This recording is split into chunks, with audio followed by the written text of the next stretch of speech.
From a financial perspective, we're looking to hit $1 million next year.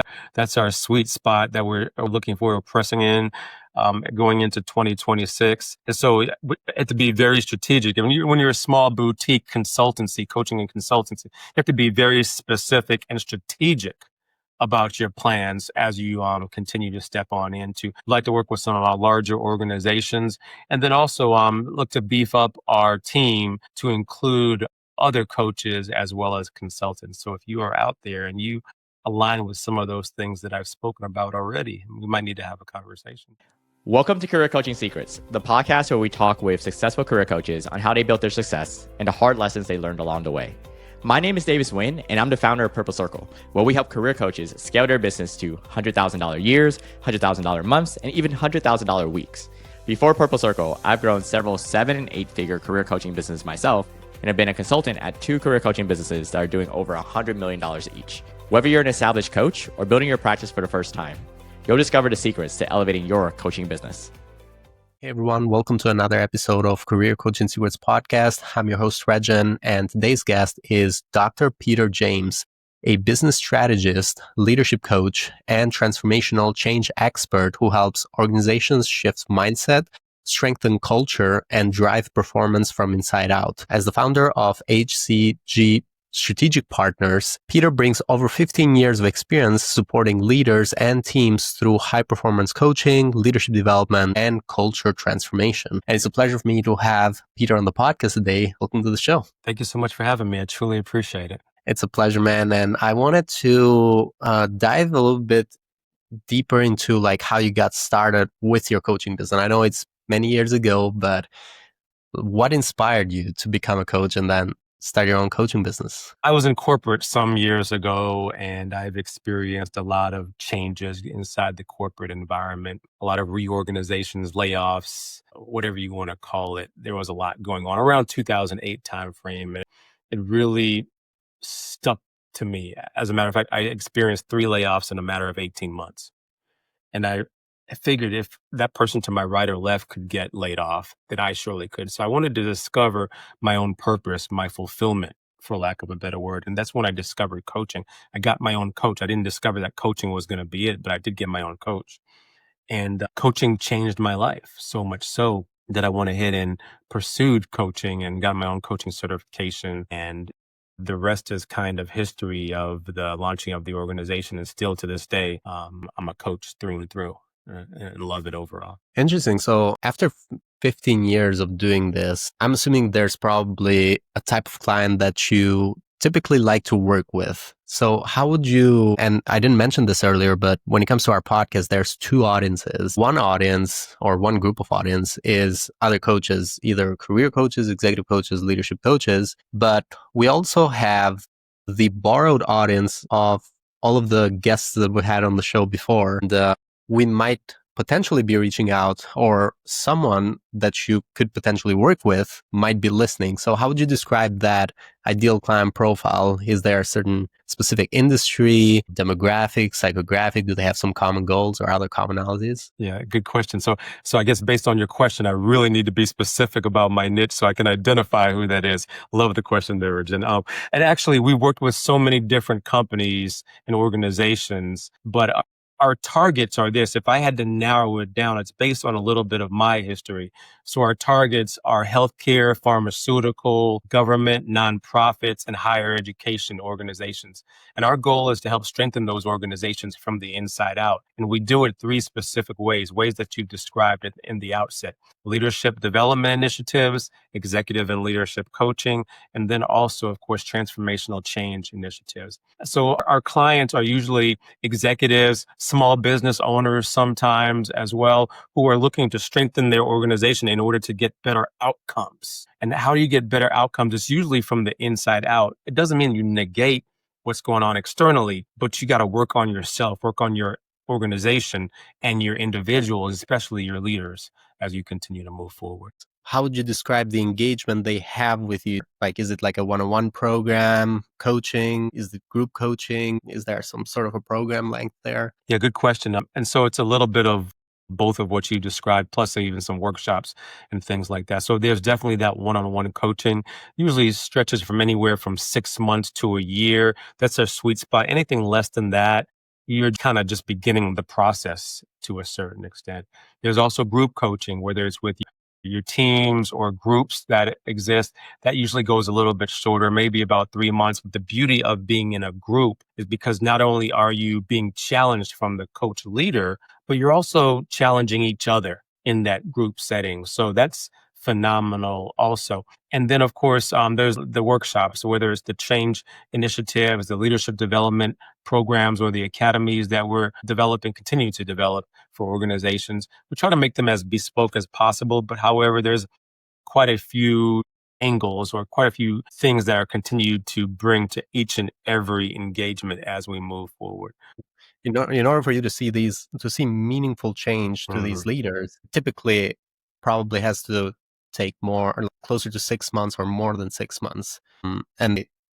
That's how long it lasts typically. So right now, when it comes to people finding you or you finding them marketing wise, do you see that there's any marketing channel that works better than the others, or is there a mixture of channels? So let me go back to your previous question, if I could add on to that a little bit as well. Yes, that never can be a one and done type of thing for our clients in order for outcomes or actions and behaviors that are need to be shifted to stick.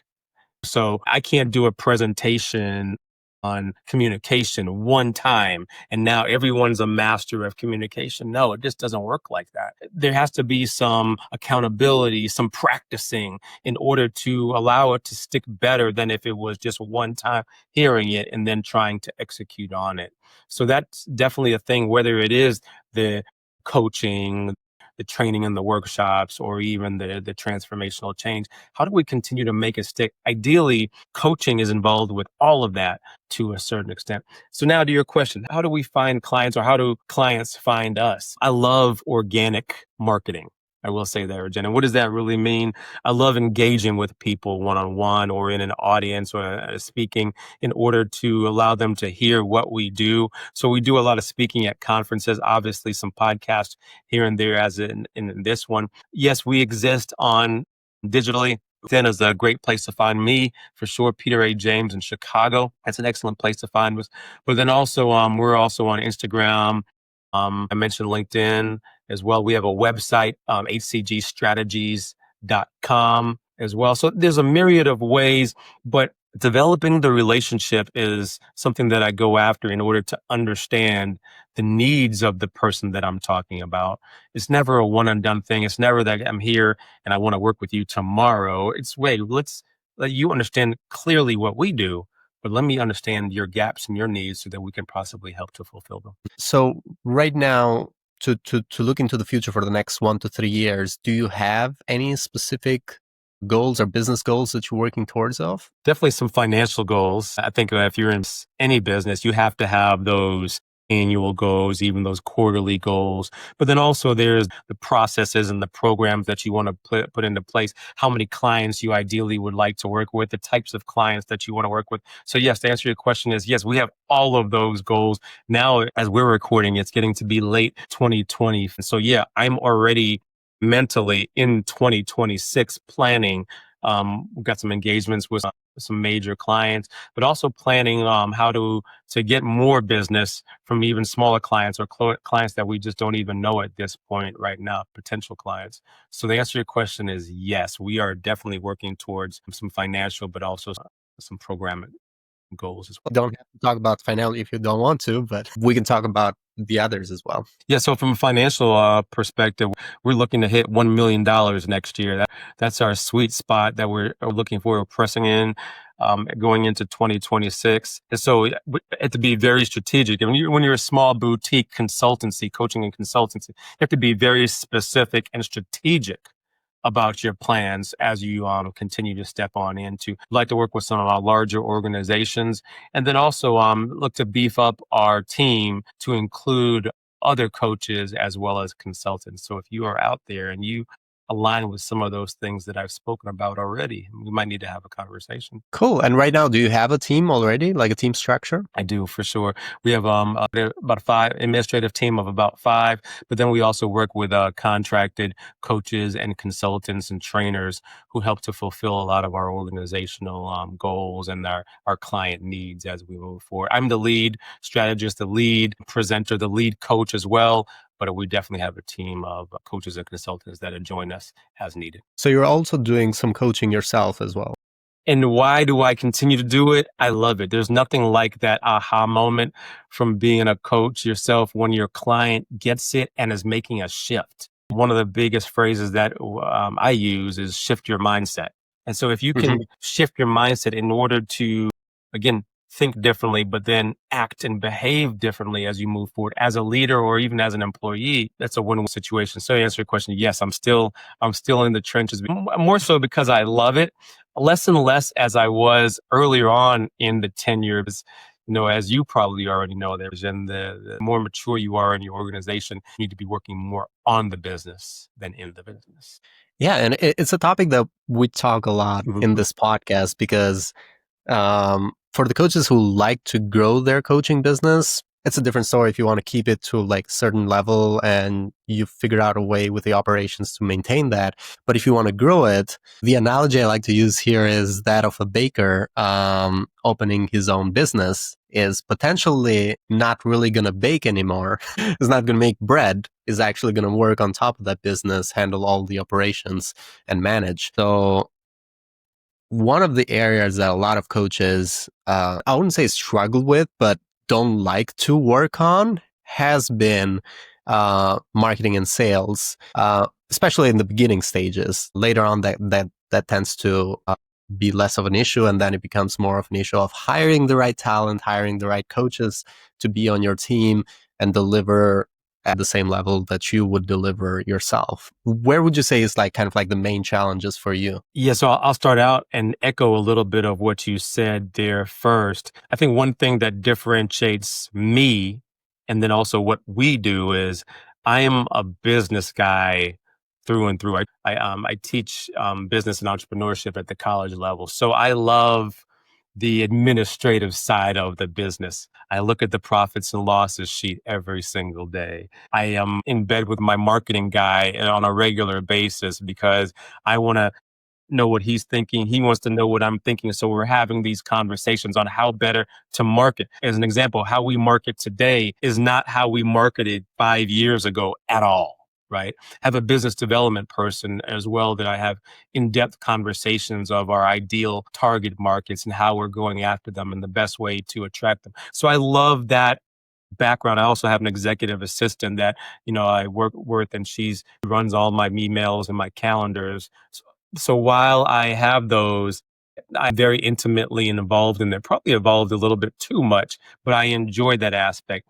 Do I enjoy it more than the coaching and the presenting? I would say that it's equitable. It's definitely equitable, Rexhen, from that perspective. But I think in order for your business to be successful, especially from a coaching and consulting practice, a certain part of you has to love that side too for it to be able to grow. And unfortunately, I see too many coaches who love coaching way more than they do that marketing and sales, as you described, or even other back end sides of it, which are so necessary to continue to groom in order for your business to grow. Absolutely. So going back to my previous question is like in terms of like challenges, Right. Where do you see the bigger one right now? Marketing and sales, right? To your point. And while I think I am fairly good at it, I feel like the marketing environment continues to shift around us. You think about it again. I'm an older guy, so this digital marketing thing continues to evolve. And it's important to have some type of digital presence. You heard me say, I love to get out and meet people and engage with them. During the pandemic, that was next to impossible. So how am I marketing the organization better digitally? And the pandemic taught me a lot on how to do that better. But I will even say that now it's an evolution. What are my customers needing now? What do they want to hear? How can they trust us to be able to share their wallet with me? That's a big question right there, right? So I'm continuing to struggle to figure that out, if that makes sense. But what I have embraced though is this. It's a never ending struggle to kind of figure it out. You don't think it's ever a destination. It's almost a what's next. It's like change. When you're going through change, you can either be on the front end or the back end. But when you're on the front end, when you're finished a change, what needs to change next? And so that's hopefully that's helpful. And I absolutely agree with you. Is even like I have a marketing background, so marketing is something that I focus on most of the time. And if I don't focus on it for like 2 months, my tactics are no longer going to work what I did 2 months ago. So they tend to age pretty quickly. So you have to stay on top of it a little bit, Rich. And you have to keep your ear to the ground, but then even more importantly, understand the changing dynamics of the needs of your customers or potential customers. Are you keeping up with that and meeting them where they are? That can be challenging, especially for a small boutique firm. And that just means a lot of work has to be done. Yeah. Yeah. And it takes also multiple, when it comes to speaking engagements, it's a little bit easier to convert them or to get them to trust you because they actually see you, you're a real person, they listen to you, and either they saw you on stage, so that gives you some credibility. But when it comes to someone that found you online to begin with, might take 7 touch points, 11 touch points until they actually take action. They might have followed your content for a while before they even book a discovery call with you. And in your case, it's mostly organic, which is great because it means fewer touch points there. But let's assume you were doing ads at some point. That would be an even longer journey. And I'm only laughing because I have tried it all there, Rexhen. I've tried it.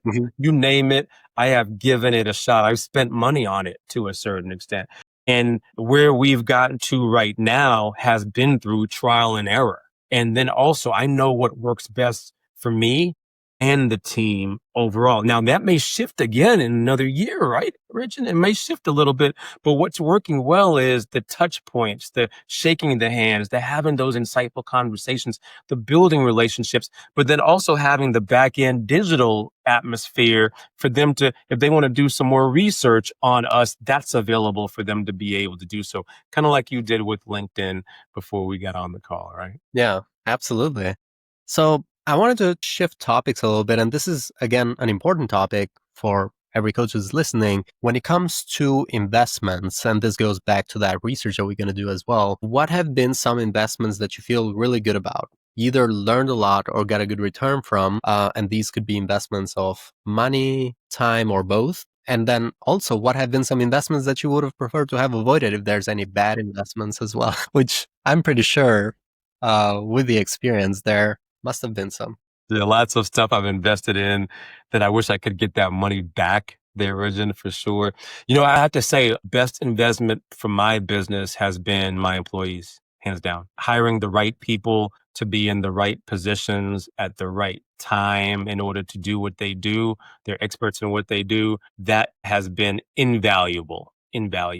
I've invested in different programs, marketing programs, coaching programs that help us. I've tried most of them. And what you hear today about how we go about it is based on, hey, what hasn't worked? Here's a great example. I've been invested thousands of dollars on putting money into digital marketing ads, reaching out to people digitally, and it pretty much has not worked. Most of our clients do not find us online.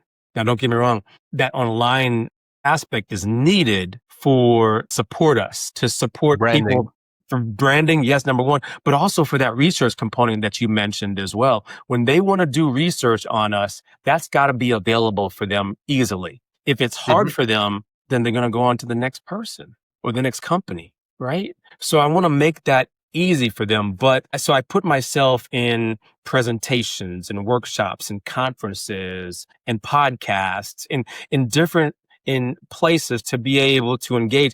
And then I talk about our clients. I do that intentionally because I want people to be able to hear and visualize what it would be like to work with us. And once they feel comfortable in that space, then they want to have a further conversation.